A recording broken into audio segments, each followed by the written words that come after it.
안녕하세요, 범이스입니다. 이미 많은 분들이 보이스피싱, 문자사기 등등 각종 사기 수법에 대해서는 어느 정도 알고 계실 텐데요. 하지만 최근 정말 말도 안 되는 신종사기 수법이 등장했습니다. 제가 그동안 올린 영상들만 봐도 신종사기가 얼마나 다양하고 교활한지 보실 수 있는데, 문제는 이번에 밝혀진 신종사기 수법은 여러분들의 눈을 완전히 속이는 수법이기 때문에 막상 그 상황에 처하면 모두 당할 수밖에 없다고 합니다. 그래서 어떤 수법인지, 그리고 막을 수 있는 방법에 대해서 준비해봤고, 여러분들 주변 지인과 가족에게 공유해주셔서 피해를 입지 않도록 조심하셨으면 좋겠습니다. 그럼 어떤 사기 수법이냐? 2주 전에 A씨에게 엄마라고 저장된 번호로 전화 한 통이 걸려옵니다. 실제 A씨가 휴대전화에 번호를 저장한 이름이었다고 해요. 그래서 별다른 의심을 하지 않고 전화를 받았는데, 그 순간 중년 여성의 흐느끼는 울음소리가 들렸고, 지금 엄마를 납치하고 있으니 돈 3천만 원을 내놓으라고 협박했다고 합니다.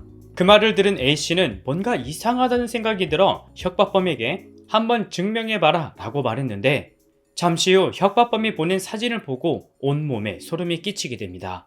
그 사진은 바로 피 흘리고 있는 손사진과 평소 엄마가 착용하던 목도리가 찍혀 있었다고 해요. 그리고 협박범은 전화를 끊으면 엄마를 살해하겠다며 점점 더 압박해왔다고 합니다.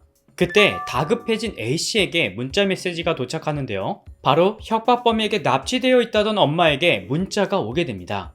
그래서 보이스피싱이라는 사실을 눈치채 곧바로 전화를 끊고 평소 외우고 있었던 엄마의 전화번호를 직접 눌러 전화했더니 진짜 엄마와 통화할 수 있었다고 합니다.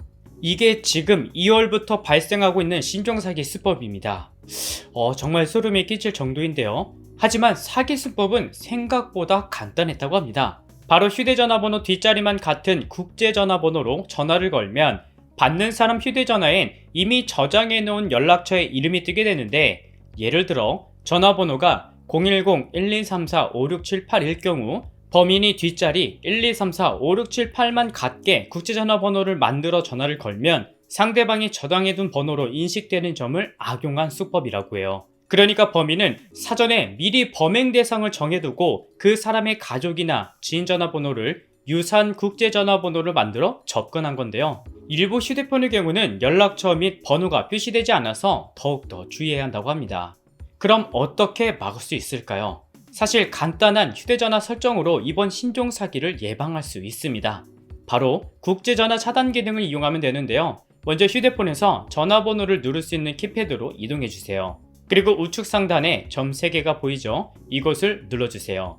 그 다음 설정 메뉴를 누르고 맨 하단에 기타 통화 설정을 눌러주시면 되는데, 기종에 따라 국제전화 설정이라고 바로 표시되는 휴대폰도 있습니다. 그리고 상단에 국제전화라는 메뉴를 누르면 이렇게 발신전화 차단이라는 항목이 보일 거예요.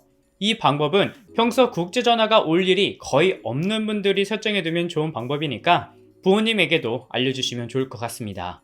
그런데 최근 해외에서 건 인터넷 전화번호를 이런 변조 장치를 통해서 010으로 시작하는 국내 번호로 바꿔서 피해자를 속이는 수법으로 접근하는 경우도 많습니다. 이때도 하나 알고 계시면 도움되는 게 있는데, 바로 010-3570-8242 이 번호입니다. 이 전화번호는 서울지방검찰청에서 찐센터라는 이름으로 만든 콜센터 전화번호인데요.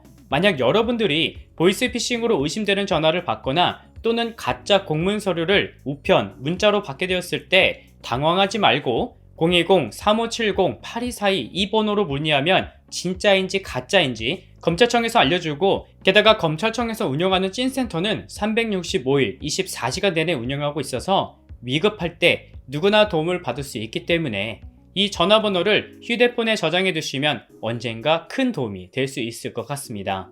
정말 세상이 무섭게 변하고 있습니다. 영상을 준비한 저도 소름이 돋았는데, 여러분들도 더욱 교활해지는 사기 수법을 잘 참고하셔서 큰 피해를 당하는 일이 없었으면 좋겠습니다. 저는 여기까지 준비했고요. 다음 영상에서 다시 인사드릴게요. 감사합니다.